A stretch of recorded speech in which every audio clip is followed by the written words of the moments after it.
पटना के ऐतिहासिक गांधी मैदान में है, जहां पर लोकतंत्र बचाओ देश बचाओ रैली का आयोजन किया गया है भाकपा माले के द्वारा। आइए जानते हैं यहाँ पर रैली से जुड़ी कुछ बातों की, आखिर में ये लोग ध्यान क्या है और रैली क्यों कर रहे हैं। अपने निधन से कुछ दिन पहले लिखा था और आज संघर्ष के दुकानों में गांधी मैदान में हम फिर मिल रहे हैं इस ऐतिहासिक रैली को सफल बनाने के लिए। बिहार के कोने कोने से आए अपने तमाम साथियों को मेरा इंतजार कल से महाधिवेशन है और आज हम रैली में हैं। रैली का केंद्रीय नारा लोकतंत्र बचाओ देश बचाओ। हमारे पत्रकार मित्र पूछ रहे थे कि रैली से क्या संदेश देना है। हमने कहा कि रैली का संदेश पहुंच चुका है। ये लोकतंत्र बचाओ देश बचाओ ये नारे की ताकत है कि आज इस भाकपा माले का संगठन नहीं बल्कि पूरे बिहार में जो आंदोलन की ताकतें हैं हर जगह से हर तबके से गांव से शहर से लोग यहाँ पहुँचे हैं क्योंकि ये समय की मांग है और इसी समय की मांग को लेकर के आज हम यहाँ रैली कर रहे हैं। हमारे पत्रकारों ने पूछा कि आप शक्ति प्रदर्शन है ये ताकत का प्रदर्शन है। अरे यार लाइव में चल रहा है यार, हटो नहीं यार, तुम लोग गजब किए हुए हो। हमारे मोदी जी के लिए आत्मनिर्भरता नारा है। जब वो कहते हैं कि आत्मनिर्भर उसका मतलब है अंबानी निर्भर और अदानी निर्भर। अगर वाकई गरीबों की ताकत देखनी हो आत्मनिर्भरता देखनी हो तो माले की रैली में आकर के देखिए कि गरीब लोग किस तरह से अपने पूरे अपने संगठन पर पार्टी का कोई अपना साधन नहीं है। पार्टी के पास कोई ऐसी स्थिति नहीं है कि हम लोगों को लाने के लिए बहुत बड़ी तैयारी करें, लेकिन अपनी चेतना अपने तैयारी के बल पर अपने संगठन अपने आंदोलन के बल पर लोग यहाँ पहुंचे हैं। तो इस इंकलाबी चेतना को लोगों के इस राजनीतिक चेतना को समझदारी को मैं फिर एक बार साथियों बैठ जाइएगा तो ज्यादा बेहतर रहेगा। आज हमने नारा दिया देश संकट में है और ये कहने की जरूरत नहीं। संकट चौतरफा है, संकट चौतरफा है और संकट ने एक तरह से पूरे देश को घेर लिया। हर मोर्चे पर संकट है और इस संकट से अगर देश को बचाना है, देश को अगर इस संकट से बचाना है तो देश के जनता की ताकत आंदोलन की ताकत जिस ताकत ने देश को आजादी दिलाई थी जनता की जिस एकता ने और संघर्ष ने उसी तरह की एकता उसी तरह की ताकत और उसी तरह का संघर्ष इसी के बल पर आज हम देश को बचा सकते हैं और इसीलिए इसका संकल्प लेने के लिए हम लोग आए हैं। लोकतंत्र सबसे ज्यादा गरीबों को लोकतंत्र चाहिए। जो अमीर लोग हैं और मोदी जी के राज में ये तो अमीरों के द्वारा अमीरों की सरकार है, ये जनता की सरकार नहीं है। अमीरों की सरकार अदानी अंबानी की सरकार और जो अमीर है वो समझते हैं कि हम लोकतंत्र को खरीद लेंगे। जनता जो है वो लोकतंत्र का निर्माण करती है। लोकतंत्र में अपनी आवाज हम उठा सके इसके लिए गरीबों को लोकतंत्र चाहिए। हर मुद्दे पर अगर आपका मुद्दा रोजगार हो, आपका सवाल ये हो कि भाई हमारा मकान को तोड़ दिया गया बुलडोजर से वो मकान फिर से बने, अगर आपका सवाल ये हो कि हम जो मिड डे मील में काम करते हैं हमें स्कीम वर्कर का दर्जा मिले, हमारा वेतन बढ़े, अगर आपका मुद्दा है कि हमें मनरेगा में जो काम करते हैं उसकी मजदूरी बढ़े और समय पर मिले, अगर आप किसान हैं आपका मुद्दा है कि हमें समय पर खाद मिले, उसमें कालाबाजारी ना हो, उसकी एमएसपी की गारंटी हो, खेत में पानी हो, मुद्दा कुछ भी हो सकता है। जितने भी हमारी जिंदगी के मुद्दे हैं रोजी रोटी के मान सम्मान के हक अधिकार के, इन सारे मुद्दों को लड़ने के लिए हमें लोकतंत्र चाहिए और इसलिए लोकतंत्र है पासपोर्ट। ये लोकतंत्र रहेगा तब हम लड़ पाएंगे अपने सवालों को लेकर के अपनी आवाज उठा पाएंगे और इसलिए सबसे ज्यादा गरीबों को समूचे लोकतंत्र के लिए सिर्फ अपने लिए नहीं सबके लोकतंत्र के लिए हमें लड़ना है और इस संकल्प के लिए हम यहाँ आए हैं। आज क्या स्थिति बना दिया है मोदी जी ने। अब कह रहे हैं कि अभी से लेकर 2047 तक अमृत काल अमृतकाल में वो कह रहे हैं लोगों से कि भाई आप अधिकार की बात मत करो, बहुत अधिकार की बात हो गई, अब कर्तव्य की बात करो, कर्तव्य करो। और इसलिए ये जो अमृतकाल है ये कर्तव्य काल है। जब लोग अपना हक मांगते हैं तो कहते हैं कि हम रेवड़ी बांटने के लिए तो नहीं है। लेकिन जब आजादी के सवाल पर संसद में बहस हो रही थी, लोग ये कह रहे थे कि वे सरकार क्यों भाग रही है, सरकार क्यों जांच नहीं करा रही है, सच्चाई से क्यों सरकार मुंह चुरा रही है, तो उस समय मोदी जी कह रहे थे कि भाई हमने तो गैस दे दिया, हमने तो राशन दे दिया, हमने तो ये सब दे दिया, वो दे दिया, इतने स्मार्ट सिटी का ऐलान कर दिया, इसीलिए मुंह बंद करके रखते। तो वो समझते हैं कि हम भीख मांग रहे हैं। और अगर कोई राशन मिला, किसी को वैक्सीन मिला, किसी को थोड़ा रोजगार मिला, किसी के खाते में थोड़ा पैसा चला गया, तो लोग चुप होकर के रहेंगे, तमाम बातें मान लेंगे, सरकार कुछ भी करते रहे उसका साथ खुलना। ये आजादी नहीं है, ये लोकतंत्र नहीं है। लोकतंत्र के आजादी के आंदोलन में लोगों ने कहा था कि हम आधी रोटी खा करके तो रहेंगे, लेकिन हमें पूरा सम्मान चाहिए, पूरी आजादी चाहिए, पूरा अधिकार चाहिए। इसलिए कोई अगर ये कहने की हिम्मत करे इस देश में किसी राजा की तरह कि तुम खा रहे हो, तुमको राशन दे रहे हैं, इसीलिए शुक्रिया अदा करो, राजा का नाम कीर्तन करो, राजा के लिए ताली बजाओ, ये राजशाही हिंदुस्तान में चलने वाली नहीं है, ये लोकशाही है और लोकशाही रहेगी और लोगों का पूरा अधिकार हम ले करके रहेंगे। तभी हमने देखा BBC में एक फिल्म आई गुजरात को लेकर के, और बाद में भी मोदी जमाने में, मोदी सरकार में देश की जो स्थिति है इसको लेकर मोदी जी को बड़ा गुस्सा, भारतीय जनता पार्टी वाले को, RSS वालों बड़ा गुस्सा है कि भाई गुजरात की बात अब क्यों होगी, 20 साल पुरानी बात है, बात खत्म हो गई है, तो गुजरात की बात क्यों होगी। गुजरात की बात होगी तब तक होती रहेगी जब तक हिंदुस्तान में हमें पूरा का पूरा इंसाफ ना मिले, जब तक ये जनसंहार करने वाली, बलात्कार करने वाली ताकतों को हम गद्दी से बाहर ना कर दे, समाज में कमजोर ना कर दे, तब तक गुजरात की बात होती रहेगी। क्योंकि हमें गुजरात से संकल्प देना है कि दोबारा हिंदुस्तान में कहीं गुजरात होने नहीं देना है।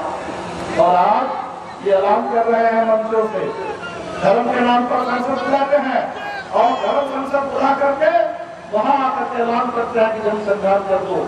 गुजरात में चुनाव में जाते हैं और चुनाव में जाकर के अमित शाह कहते हैं कि हमने जनसंहार करके सबक सिखा दिया। तो आप जो लोगों को डराने की कोशिश कर रहे हो, आपके लिए वो 29 के बलात्कारी, उनके परिवार का हत्यारा आपके लिए नायक हो सकते हैं, वो आपके नेता हो सकते हैं। आप उनको आजादी के 75 साल के मौके पर जेल से छुड़ा करके, उनको बाहर ला करके, माला पहना करके आपके नायक की तरह, नेता की तरह सम्मानित कर सकते हैं। वो हिंदुस्तान के लिए नायक नहीं है, नेता नहीं है, हमारे लिए अपराधी है। और किसी भी अपराधी को, बलात्कारी को, जनसंहार करने वाली को अगर सम्मानित करने की कोशिश होगी, ये मुद्दा सिर्फ हिंदुस्तान नहीं पूरी दुनिया के लिए मुद्दा बना रहेगा। और इसीलिए हम तो देख रहे हैं कि BBC की फिल्म के बाद अब BBC के दफ्तर पर इसको रोकने की कोशिश हुई, अब दफ्तर पर छापा। अब बताइए ये क्या बता रहा है कि सच से कितना डर। वो चाहते हैं कि लोगों को सच पता ना चले, लोग सच्चाई, लोगों को जानकारी ना मिले गुजरात में क्या हुआ था। आज 20 साल के बच्चे हैं, 18 साल के बच्चे हैं, छात्र नौजवान हैं जो गुजरात के बाद पैदा हुए, उनको पूरी जानकारी चाहिए। दुनिया पढ़ती है हिटलर के समय में जर्मनी में क्या हुआ था, बच्चों को पढ़ाया जाता है। इसलिए पढ़ाया जाता है कि लोगों को ये पता चलना चाहिए कि हमारे इतिहास में, हमारे पूरी दुनिया में कितने खराब सरकार आई थी, कितनी खराब राजनीति हुई थी, कितने जबरदस्त बड़े पैमाने पर जनसंहार रचा गया था। वो इसलिए जानना जरूरी है ताकि दोबारा ऐसा ना हो दुनिया के किसी भी कोने में।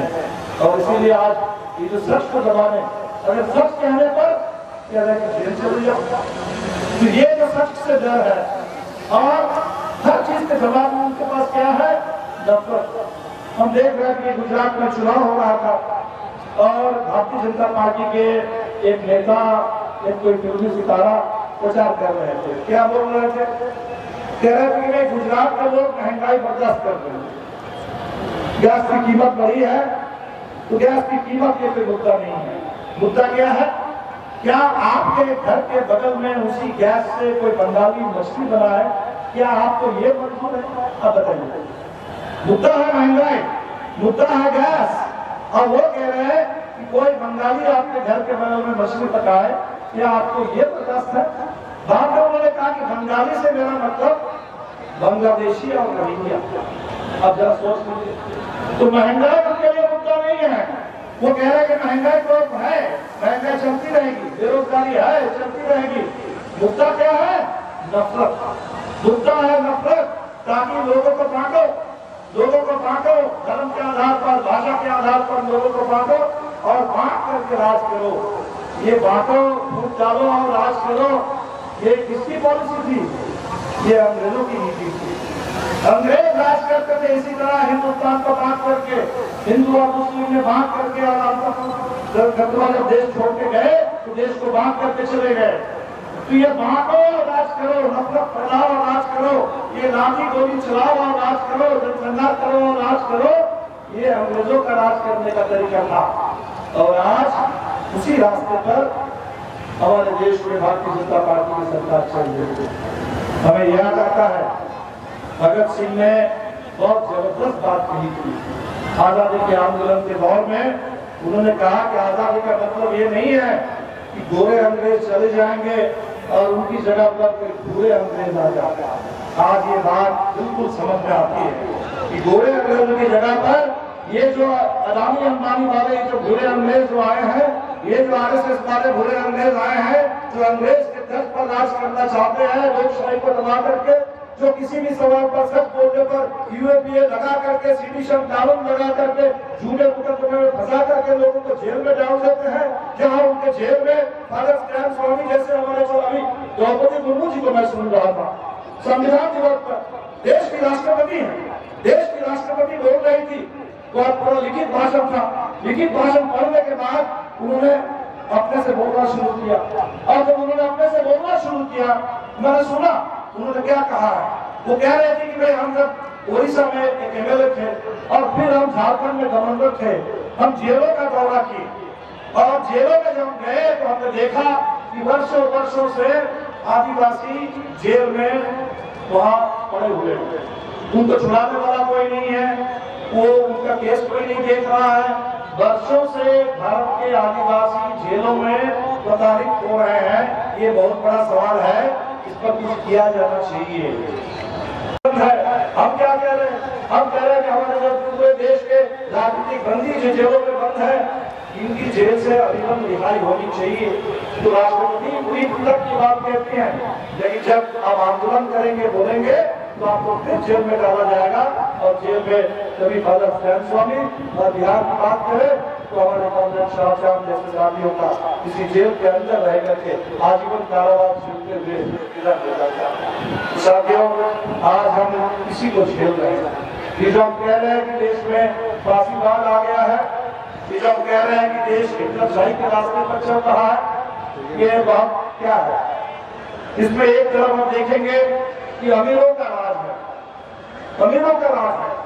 और ये रिपोर्ट आई, एक रिपोर्ट आई और हमें पता चला कि कोविड के दौर में 2020 में, 2021 में, 2022 में, जिस दौर में हमारे पास हमारा रोजगार चला गया, हमारे प्रवासी मजदूर हजारों किलोमीटर वो कहां से पैदल चल करके आए, वो जो दरभंगा की बेटी जो कि साइकिल में अपने पिता को बैठा करके वहां से दरभंगा ले आए गुड़गांव से, तो हमारे जब प्रवासी मजदूर इस तरह से पीड़ा झेल रहे थे, जो हमारा रोजगार चला जा रहा था, राशन नहीं है, इसी दौर में, इसी कोविड के दौर में इस देश के जो खरबपति है, उनकी संख्या बढ़ी, और वो मामूली नहीं, 102 से बढ़कर के 166। अब समझ किस तरह से इनकी संख्या बढ़ी है। इसी दौर में आजादी की संपत्ति बढ़ी थी, जो संपत्ति अभी लगातार उससे खुलासा हुआ, किस तरह से लूटा है, किस तरह से झूठ बोला है, किस तरह से धोखाधड़ी की है, और ये धोखे की संपत्ति अब धीरे धीरे बाजार में वो खत्म हो रही है। तो ये जो पूरा दौर है, जिस दौर में आम लोगों के लिए रोजगार नहीं, भूखमरी है, आम लोगों के लिए किसी तरह की कोई सुरक्षा नहीं है, उसी दौर में हिंदुस्तान में अमीरों की ताकत और उनकी तादाद कुछ बड़ी है, जो सबसे बड़े सुपर रिच है। ये है मोदी सरकार। दूसरा क्या है मोदी सरकार? जो हमने कहा मोदी सरकार मतलब मोदी सरकार के पीछे आरएसएस, आरएसएस का क्या है? बस एक एजेंडा, नफरत नफरत नफरत नफरत फैलाओ और इस पूरे देश को हिंदू मुस्लिम में बांट करके अभी कह रहे हैं कि 2024 में चुनाव होगा। एजेंडा क्या होगा कि 24 के 1 जनवरी के अंदर हम राम मंदिर चालू करेंगे। राम मंदिर 92 में बाबरी मस्जिद को गिराया, तब से लेकर लगातार राम मंदिर के नाम पर हम चुनाव लड़ते रहेंगे, बस हिंदू की बात करते रहेंगे। लेकिन वो जो हिंदू किसान है, वो जो हिंदू मजदूर है, वो जो हिंदू बेरोजगार है, देश के 80% अगर लोग हिंदू हैं तो बेरोजगारों में भी और देश के भूखे लोगों में भी, किसानों में भी, मजदूरों में भी, वो सारे आप पाएंगे कि उसमें भी बहुत संख्या हिंदुओं की है, कभी कोई बात नहीं होगी। ये हिंदू मुस्लिम के नाम पर पूरे देश को बांट करके नफरत पैदा करके राज करना चाहते हैं। और तीसरा, ये जो आजादी की बात करते हैं, अमृत महोत्सव मना रहे हैं, लेकिन है अंग्रेज के चेहरे शुद्ध रूप से। उस समय जब आजादी का आंदोलन चल रहा था तब भी यही काम कर रहे थे। तब भी जब उस समय पूरे देश के नौजवान लड़ रहे थे, भगत सिंह और उनके साथी जेल में जा रहे थे, फांसी के फंदे को छूट रहे थे, उस समय अंग्रेजों की दलाली कर रहे थे, मुखबिरी कर रहे थे, पूरे देश को भटकाने का काम कर रहे थे। तो आजादी के आंदोलन के दौर में भी सिर्फ नफरत और अंग्रेजों की दलाली करना, और आज भी वही काम वो लोग कर रहे हैं सत्ता में बैठ कर। अभी कह रहे हैं तो ये अंग्रेजों के कर्ज पर राज चलाना, ये अमीर परस्ती की नीति, अदानी अंबानी की नीति, और ये जो पूरे देश में आरएसएस का नफरत का एजेंडा, ये तीनों को जोड़ दीजिए तब भारतीय जनता पार्टी और मोदी सरकार समझ में आ जाए। और ये मोदी सरकार की इतनी घमंड है, भारतीय जनता पार्टी का इतनी घमंड है, इसी पटना में जुलाई के अंत में भारतीय जनता पार्टी के राष्ट्रीय अध्यक्ष आए थे और पटना में आकर के उन्होंने ऐलान किया था देश में एक पार्टी रह जाएगी, भारतीय जनता पार्टी, बाकी पार्टियों का समय समाप्त हो। और अमित शाह कहते हैं हम इस देश में 50 साल राज करेंगे। ये जो राजा की भाषा बोल रहे हैं, राजशाही की भाषा बोल रहे हैं, आज ये गांधी मैदान की रैली ये कहने के लिए है कि ये जो तुम्हारा घमंड है, हिंदुस्तान में हम एक पार्टी का शासन चलाएंगे और वर्षों वर्षों तक राज करेंगे, ये घमंड अपने पास रखो, ये चलने वाला नहीं है इस देश के अंदर। ये हिंदुस्तान में लोकशाही है और इन तमाम लोकशाही को हम लोग सुरक्षित रखेंगे। इसीलिए साथियों, बिहार पर सबकी नजर, पूरे देश की नजर है। 2019 में चुनाव परिणाम देखिए, पूरे बिहार में 40 में एक किशनगंज की सीट छोड़ करके तमाम सीटें उस समय नीतीश जी भारतीय जनता पार्टी के साथ थे, वो एनडीए गठबंधन को 40 में एक छोड़ करके सभी सीटें मिल गई। अब सारे लोग चिंतित हुए, पूरे देश में चिंता की लकीरें बढ़ गई कि बिहार वो प्रदेश है जहां 1974 का आंदोलन हुआ था। 74 का आंदोलन में इस देश को आपातकाल से 77 में जो छुटकारा मिला, उसके पीछे 74 के आंदोलन का बड़ा योगदान था। ये नीतीश कुमार ये 74 के आंदोलन के नेता थे। क्या हो गया है कि आज भारतीय जनता पार्टी के साथ मिलकर के ये पूरे एनडीए को बढ़ाने में लगे हुए हैं। आज 2020 का विधानसभा चुनाव, उस चुनाव में नजारा काफी बदला, महागठबंधन का स्वरूप बदला, भाजपा वाले की सीटें बढ़ी, 1 दर्जन विधायक हमारे पहुंचे और 1 दर्जन जब नौजवान नेता हमारे पहुंचे विधानसभा के अंदर, तो बिहार से लेकर के पूरे देश में लोगों को लगा ये संघर्ष की जीत है, संघर्ष की आवाज गूंज रही है, ये हिंदुस्तान के लिए, लोकतंत्र के लिए अच्छी बात है। और आज उसी का परिणाम है, ये जो 2020 का चुनाव का परिणाम था, उसी के बाद ये पिछले साल 9 अगस्त को जो आपने देखा कि सत्ता परिवर्तन हुआ, नीतीश जी इधर आए और सरकार बदल गई, तो ये सरकार नहीं बदल सकती थी अगर 2020 में ये मजबूत महागठबंधन की दावेदारी नहीं होती, भाजपा माले की ये मजबूत दावेदारी नहीं होती, बिहार के अंदर इतना जबरदस्त जनता की ताकत का निर्माण नहीं होता, तो शायद वो महाराष्ट्र वाला मॉडल लागू होता। महाराष्ट्र वाला मॉडल खरीद करके सरकार को चुरा लो, भारतीय जनता पार्टी वाले शायद अब तक अपने किसी मुख्यमंत्री को ठोक दिए रहते बिहार के ऊपर। लेकिन ये आपकी ताकत है जमीन पर, जिस ताकत ने भारतीय जनता पार्टी के महाराष्ट्र वाले मॉडल को बिहार में रोक दिया। अब लोग कह रहे हैं कि बिहार रास्ता है, बिल्कुल रास्ता है, ये रास्ता है, बिहार हमेशा रास्ता दिखाता रहा है। आजादी के आंदोलन के दौर में भी दिखाया और आजादी के बाद भी हर दौर में तानाशाही के खिलाफ, सामाजिक अन्याय, उत्पीड़न, अत्याचार के खिलाफ न्याय के लिए, आजादी के लिए, सम्मान के लिए, बदलाव के लिए रास्ता दिखाता रहा है। ये रास्ता कहाँ से आता है? ये रास्ता हर गांव से निकलता है। ये वो गांव का आंदोलन है, ये वो गरीबों का आंदोलन है, जहां से वो ताकत का निर्माण होता है। ऊपर आप जो देखते हैं, हम इसलिए बार बार कहते हैं कि भाई सरकार पर निर्भर नहीं होना। हमारे कुछ साथी लोग पूछ रहे थे, पत्रकार लोग भी पूछ रहे हैं कि 1 दर्जन विधायक आपके हो गए हैं, तो 1 दर्जन विधायक है, सरकार बदल गई है, क्यों नहीं मंत्रिमंडल में चले जाते?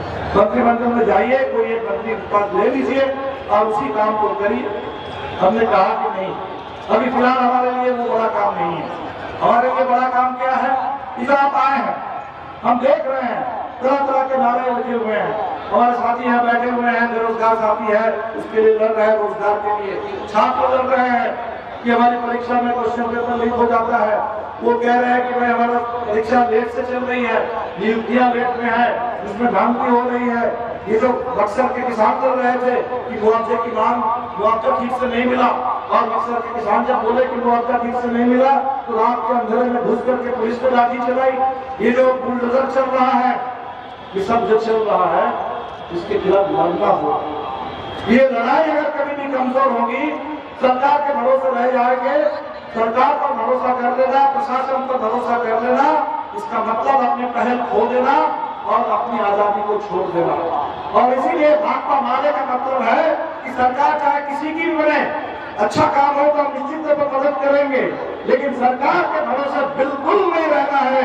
जनता को अपने भरोसे रहना है, अपने अपनी ताकत, अपनी पहचान, अपनी पहलकदमी, अपना संघर्ष, इसी के बल पर। इसी का नाम है भाकपा माले। और इसीलिए माले की ताकत घटती नहीं है। विधानसभा में 2010 में हमारे पास एक भी विधायक नहीं थे, 2010 में एक भी विधायक हमारे नहीं थे, और आज हमारे पास 1 दर्जन विधायक है। ये महज चुनाव का सवाल नहीं है। चाहे एक भी विधायक ना हो, तब भी गांधी मैदान को भर देने की ताकत भाकपा माले के पास रहती है। और अगर 1 दर्जन विधायक हो, तब हम पूरे बिहार से लेकर के देश को ये संदेश दे सकते हैं। इसीलिए साथियों, हमें अपने इस बुनियादी संघर्ष को, अपनी पहलकदमी को, गांव के गरीबों की, किसानों की, नौजवानों की एकता, उसको और मजबूत बनाना। मुझे अच्छा लग रहा है कि आज कितने सारे आंदोलनों का समागम हो गया है। कितने सारे आंदोलन करने वाले लोग अपने अपने मुद्दे लेकर के हमारे पास भी आकर के बोल रहे हैं कि पंजाबी सरकार तो बदल गई, लेकिन हमें अभी भी खुशी नहीं है। हमें लग रहा है कि सरकार ठीक रास्ते पर नहीं चल रही है, अभी भी रोजगार का सवाल बना हुआ है। बिल्कुल है, बिल्कुल है। और इसीलिए हम कह रहे हैं कि हमें खुश होने की जरूरत नहीं है। हम तो खुश कब होंगे, हम तो खुश कब होंगे जब देश में नीतियां बदल जाए, देश में नीतियां बदल जाए। अभी विकास के नाम पर हो गया, विकास के नाम पर क्या कर रहे हैं? ट्रेन का उद्घाटन कर रहे हैं, वंदे भारत, वंदे भारत करेंगे, बुलेट गति से ट्रेन चलेगी। गंगा सफाई के नाम से आए थे, जिस गंगा को साफ करने की बात कह करके आए थे, गंगा को साफ नहीं हुई। कोविड के दौर में गंगा में लाशें बहती रही। हमारे कवि ने कहा कि सर्ववाहिनी गंगा है। अब उसी गंगा में बनारस से लेकर के डिब्रूगढ़ तक पता चला कि कोई लग्जरी क्रूज चलने वाला है, उसका नाम है गंगा विलास। तो गंगा को लेकर के ये इनके विकास का मतलब है विलास। जो विलास कर सकते हैं उनको विलास करने का मौका दो, उनको आयास करने का मौका दो। तो ये इस देश में जो ऑक्सफर्ड की रिपोर्ट आई, उस रिपोर्ट का अंग्रेजी में नाम था सर्वाइवल ऑफ द रिचेस्ट, मतलब सबसे जो अमीर लोग हैं वो बचे हुए हैं। सर्वाइवल, अब आपको अमीर होना पड़ेगा बचे रहने के लिए। हमने कहा कि भारत में अमीर से बचे हुए नहीं है, ये सर्वाइवल ऑफ द रिचेस्ट नहीं है, यहाँ तो उनका जश्न चल रहा है, फेस्टिवल ऑफ द रिचेस्ट। तो ये स्थिति है विकास के नाम पर, जहाँ वंदे भारत और गंगा विलास और स्मार्ट सिटी के नाम पर इधर उधर के साइन बोर्ड, ये है विकास। उस विकास में तो हमारे लिए कुछ भी नहीं है। हमारे लिए तो विकास का पैमाना है कि सबके पास शिक्षा, सब हाथ में काम, हर खेत में पानी, लोगों को अपनी तमाम बुनियादी जरूरत है उसकी गारंटी हो। वो बुनियादी जरूरत, एक जमाने में हम कहते थे रोटी कपड़ा मकान, आज सिर्फ रोटी कपड़ा मकान से काम नहीं चल सकता। आज हमें शिक्षा की भी गारंटी चाहिए, आज हमें स्वास्थ्य की भी गारंटी चाहिए, आज हमारे नौजवान कहेंगे, कह दिया गया कि डिजिटल एजुकेशन होगा, हमें इंटरनेट की भी गारंटी चाहिए। तो आज का जो जमाना है, इस आधुनिक जमाने में, नए जमाने में हमें सब कुछ चाहिए। पक्का मकान, मोदी जी ने कहा था कि 2022 तक हर भारतीय को मकान मिल जाएगा। अभी आप देखेंगे कई मकान की बात अब नहीं हो रही, अब बुलडोजर की बात है। मकान नहीं, बुलडोजर से मकान जो बने हुए थे, बने हुए मकानों को गिराया जा रहा है। उस समय जब बात हो रही कि सभी मकान में 24 घंटा बिजली, अब बिजली की बात नहीं हो रही, बिजली बिल आ रहा और बिजली बिल दिखा करके बिजली का कनेक्शन कट दिया। उस समय कह रहे थे कि सबके घर में नल से जल, पीने का पानी और शौचालय का इंतजाम करेंगे। अभी वो बातें ही खत्म हो गई। अब देखिए शौचालय की चर्चा खत्म, पीने के पानी की चर्चा खत्म, वो पूरे 24 घंटा बिजली की चर्चा खत्म, सबके लिए पक्का मकान, ये सारी चर्चा खत्म। अब चर्चा क्या हो रही है? आप चर्चा कर रहे हैं कि राम मंदिर, आप चर्चा कर रहे हैं कि तिरंगा मतलब, अब चर्चा क्या कर रहे हैं कि हमें G20 दुनिया के 20 देशों का एक समूह है जिसमें भारत भी है। दुनिया के बड़े बड़े देशों में है, उसमें अमेरिका है, उसमें चीन भी है, उसमें रूस भी है, उन तमाम देशों में भारत है 20 देशों का। और बारी बारी से कभी इस देश में कभी उस देश में उसका सम्मेलन होता है। जैसे हमारा यहाँ महाधिवेशन हो रहा है, उसका भी सालाना सम्मेलन होता है। अब वो सम्मेलन का मौका भारत में भी आया है, तो भारत का सम्मेलन हो रहा है। अब वो इसी को दिखा रहे हैं कि देखो हम विश्व गुरु बन गए। अरे ऐसे अगर सम्मेलन करके विश्व गुरु बनना है तब तो दुनिया को 20 देश में सभी लोग विश्व गुरु हैं, क्योंकि विश्वानंदन पर हमारे यहाँ सम्मेलन हो रहा है। G20 का सम्मेलन तमाम देशों में हो चुका है। अगर G20 के सम्मेलन से विश्व गुरु हो जाते हैं तब तो दुनिया में सारे लोग विश्व गुरु। तो अब ये जो झूठ बोल करके हमारे सारे मुद्दों को दबा करके, गायब करके ये कोशिश होगी, तो हमें बिल्कुल सजग रहना होगा। कुछ हमारे पत्रकार पूछ रहा है कि क्या 24 के चुनाव की तैयारी है? हमने कहा बेशक चुनाव की तैयारी की। भारतीय जनता पार्टी ये तो चुनाव मशीन है, ये तो चुनाव वाले मशीन है, उनका एक ही काम है चुनाव लड़ना। एक चुनाव खत्म होने के बाद अगले चुनाव की तैयारी, और यहाँ कल वहाँ हमेशा चुनाव चुनाव चुनाव करते रहते हैं। तो इसके खिलाफ अगर लड़ना है तो हमें तैयार रहना पड़ेगा, बिल्कुल तैयार रहना पड़ेगा।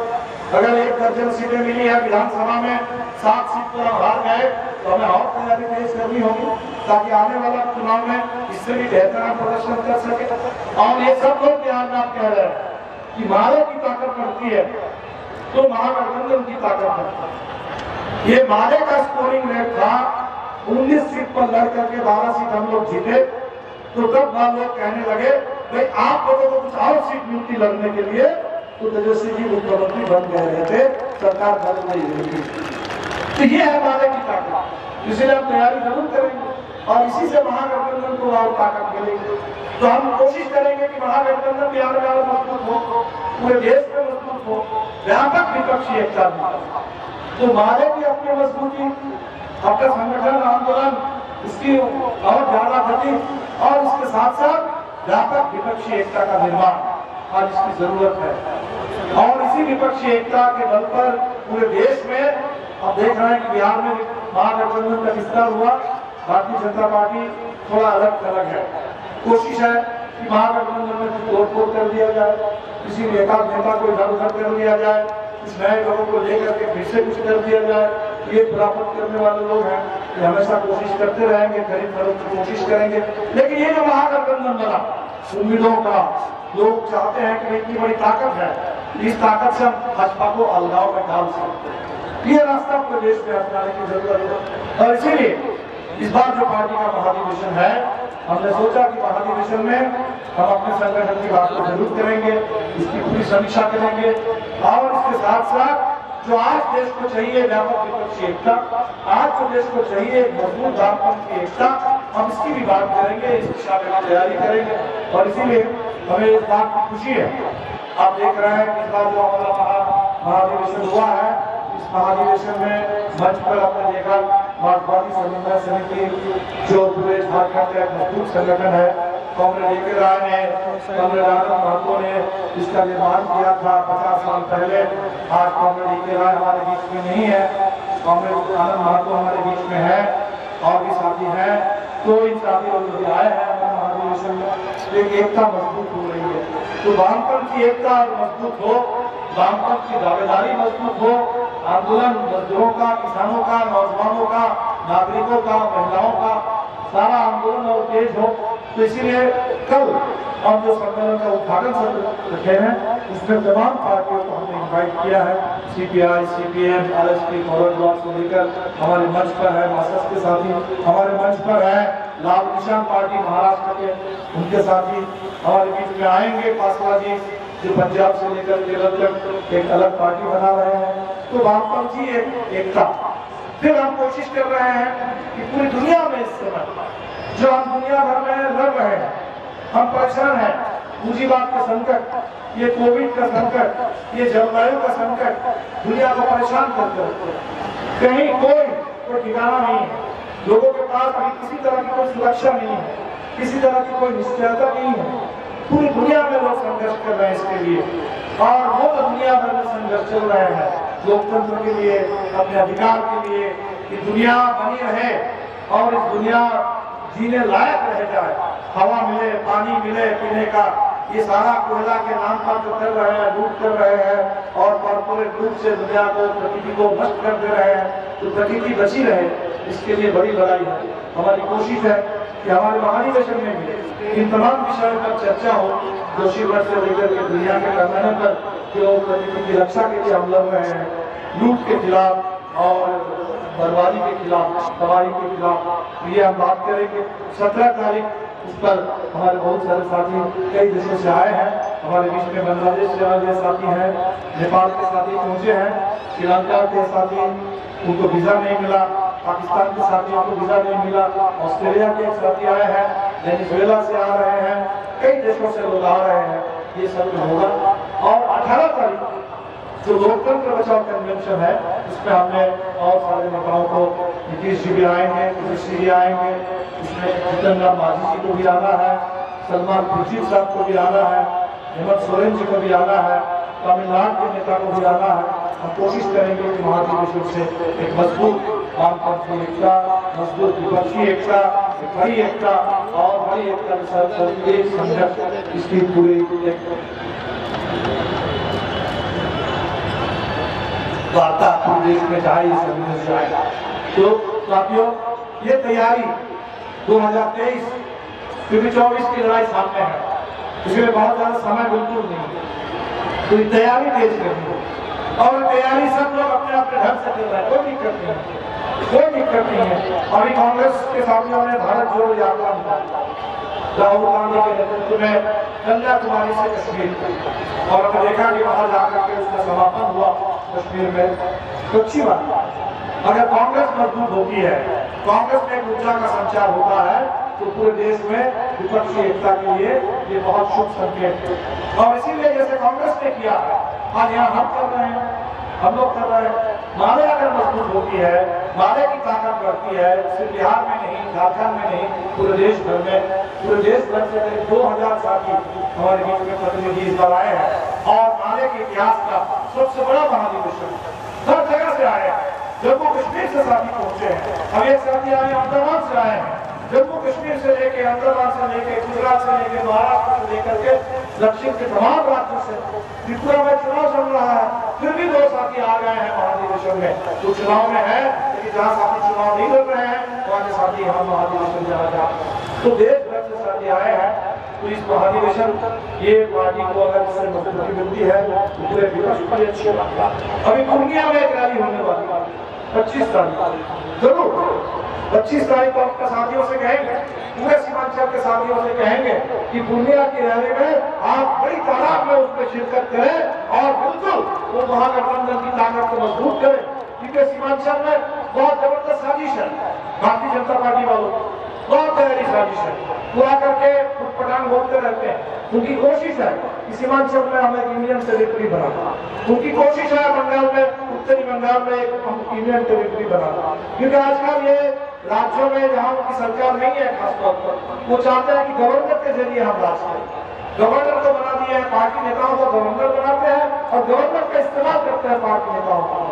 अभी सुप्रीम कोर्ट के जज ने, जिन्होंने शायद अयोध्या का जजमेंट देखा था, हम देख रहे हैं कि जजमेंट के बाद उनको भेज दिया है गवर्नर बना करके उसी प्रदेश में। ये जो गवर्नरों का का इस्तेमाल करके, इंडियन टेरिटरी बना करके ये जो कोशिश कर रहे हैं BSF, बॉर्डर सिक्योरिटी फोर्स, उसको 50 किलोमीटर जो बॉर्डर है, बॉर्डर से 50 किलोमीटर तक उसके हवाले कर दिया गया, वहाँ BSF का राज चलेगा। तो बहुत खतरनाक कोशिश है सीमांचल में, उत्तरी बंगाल में। इसीलिए भाजपा वालों की हर साजिश के खिलाफ, हर खिलाफत के खिलाफ हमें तो बिल्कुल सजग रहना होगा और तैयार रहना होगा। इसीलिए ये रैलियों की, ये माले की रैली कोई अलग थलग रैली नहीं है, ये विपक्ष की रैलियों की बाढ़ आ जाए, श्रृंखला रैलियों का सिलसिला शुरू हो जाए। इस सिलसिले को हम शुरू कर रहे हैं यहाँ से, क्रांति मैदान से, और बिहार में हम कहेंगे कि और ऐसी रैलियां हमारी पार्टी की भी महागठबंधन की भी हो, मिलीजुली हो, अलग अलग हो, इससे कोई दिक्कत नहीं है। ये आवाज बुलंद होनी चाहिए, ये गति तेज होनी चाहिए। कुछ लोग कह रहे हैं कि भाई प्रधानमंत्री कौन होंगे, हमने कहा ये कोई सवाल नहीं। प्रधानमंत्री कौन होगा ये तो भारतीय जनता पार्टी का पता है कि उस पार्टी में अब उसकी पॉलिसी है कि एक पार्टी एक नेता, अब एक ही नेता का फोटो मोदी जी कह रहे हैं कि हम फोटो चमकाने वाले नहीं है, फोटो की राजनीति नहीं करते, मीडिया में रहकर के राजनीति नहीं करते, लेकिन ऊपर से लेकर पंचायत तक वो मोदी की ही फोटो है। वो राशन की थैली हो, जहाँ हो, वैक्सीन का सर्टिफिकेट हो। हम तो कह रहे थे वैक्सीन को कोविड में डेथ सर्टिफिकेट में भी मोदी जी की फोटो लगा। जो आप देश के लोगों को मौत बांट रहे हैं, परोस रहे हैं, ईमानदारी के साथ काम करिए, डेथ सर्टिफिकेट में भी यहाँ मोदी की फोटो डालिए। तो और जो करते हैं एक नेता एक चेहरा, ये भारतीय जनता पार्टी, ये RSS का है। लेकिन हमारा देश बहुत बड़ा है, विशाल देश है, विविधता से भरा है। हम चाहते हैं कि वन पार्टी रूल ना हो, हम चाहते हैं कि मल्टी पार्टी सिस्टम हिंदुस्तान में बना रहे। तो अगर बहुत सारे दल होंगे तो बहुत सारे दल के बहुत सारे नेता भी होंगे, बहुदलीय सिस्टम होगा, बहुत सारे नेता होंगे तो प्रधानमंत्री बनने लायक भी बहुत सारे नेता होंगे, बहुत सारे नेताओं के मन में इच्छा होगी कि हम भी बने। कोई दिक्कत क्या है इसमें? जब समय आएगा तो कोई एक प्रधानमंत्री बनेगा। इसमें जो लोग ये पूछते रहते हैं कि नीतीश जी चेहरा होंगे कि राहुल जी चेहरा होंगे कि ममता बनर्जी चेहरा हो जाएंगी, तो हमें लगता है कि ये सब बेकार के सवाल है। जब वक्त आएगा तो चेहरा होगा। अभी बहुत सारे चेहरे हैं, जैसे 100 फूल खिलने दो तो 100 चेहरे आगे आने दो, कोई दिक्कत नहीं है। ये देश की खूबसूरती है, ये लोकतंत्र की ताकत है, ये विपक्ष की मजबूती है, विपक्ष की कमजोरी नहीं है। तो साथियों, 2023 का पूरा साल इस तैयारी को आप तेज करिए, लेकिन हर तैयारी में ये बिल्कुल ख्याल रखना चाहिए, हम उसी से बात खत्म करेंगे कि पार्टी मजबूत हो, पार्टी मजबूत होगी, नीचे जनता की एकता मजबूत होगी, किसानों में, गरीबों में, नौजवानों में, मजदूरों में संगठन आंदोलन तेज होगा। तभी ये नहीं तो आप अगर ये हम लोग समझेंगे कि ऊपर कोई गठबंधन बन रहा है, ऊपर बातें हो रही है, किसी से बात बनेगी, इससे बात बनती नहीं है। इससे बात थोड़ा फैल सकती है, लेकिन बात तो बनती है जमीन से, बात तो बनती है नीचे के संघर्ष, नीचे की एकता। और इसीलिए हमने जो नारा दिया है, फांसीवाद मिटाओ, लोकतंत्र बचाओ, शहीदों के सपनों का भारत बनाओ। तो आजादी के आंदोलन के दौर के शहीद और हमारे भाजपा वाले आंदोलन के हर जगह जहां भी चले जाओ, जिस जिले में जाओ, जिस पार्टी ऑफिस में जाओ, शहीदों की लंबी फहरिस्त। ये सारे जो शहीद हमारे बीच में अधूरा काम छोड़ के गए हैं, सपना छोड़ करके गए हैं, उन सपनों को पूरा करना, उस काम को पूरा करना, उस मिशन जो हम कहते हैं कि भाई बाबा साहब अम्बेडकर के लिए भी कहते हैं कि बाबा मेरा मिशन अधूरा, हम सब मिलकर करेंगे पूरा। ये सारा मिशन जो अधूरा है उसको पूरा करना है। पूरा करने के लिए मजबूत पार्टी चाहिए, मजबूत एकता चाहिए। और इसीलिए आप तमाम साथियों से फिर एक बार अपील करेंगे, ये जो ताकत आज आपने यहाँ दिखलाई है, ये जो ताकत है, लोग कह रहे हैं कि बाकी पार्टियों को बड़ी रैली करने का मतलब करोड़ों रुपया खर्च करना पड़ेगा, पैसा छोड़ना पड़ेगा, गाड़ी भेजी जाएगी, लोग हैं वहां से आएंगे। ये माले की ताकत है जो जमीन से खड़ा होकर के खुद चल करके पूरे प्रकार के मैदान तक चला जाती है। इस ताकत का, इस परंपरा का, ये जो जनता पर निर्भर होकर के अदानी निर्भर, अंबानी निर्भर पार्टी नहीं बनाना है, सरकार निर्भर राजनीति नहीं करनी है।